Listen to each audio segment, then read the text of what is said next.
Selain itu, Bambang Eka Cahyawidodo, ahli yang dihadirkan oleh tim hukum Anies Mohaimin, menyatakan KPU telah melakukan pelanggaran prinsip kepastian hukum karena membiarkan Gibran Rakabuming Raka terus mengikuti tahapan Pilpres. Karena menurut ahli tim Anies Mohaimin, keputusan MK saja tidak cukup menjadi landasan menerima pendaftaran Gibran.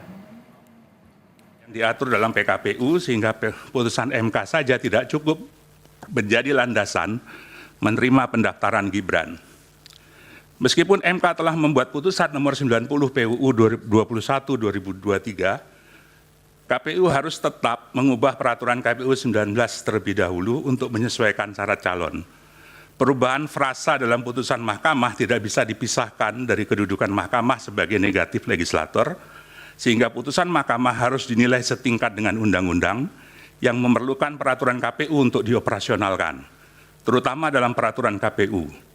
Hal ini sesuai dengan perintah Undang-Undang Pemilu pasal 12, pasal 13, pasal 75 Undang-Undang Pemilu, dan lebih jauh lagi harus mengacu kepada pasal 231 ayat 4 Undang-Undang Pemilu yang memerintahkan ketentuan lebih lanjut mengenai tata cara verifikasi terhadap kelengkapan dan kebenaran dokumen persyaratan administrasi bakal pasangan calon diatur dalam peraturan KPU. Peraturan KPU atas pendaftaran Gibran adalah kesengajaan terhadap pelanggaran kepastian hukum.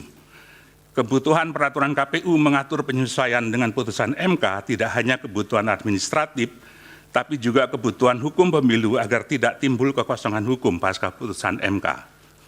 Perubahan PKPU 19 menjadi PKPU 2023-2023 yang telah sesuai dengan putusan Mahkamah Konstitusi telah melewati batas akhir terhadap pendaftaran paslon dan verifikasi dokumen pasangan calon. Maka verifikasi terhadap saudara Gibran Raka masih menggunakan dasar hukum nomor 19/2023.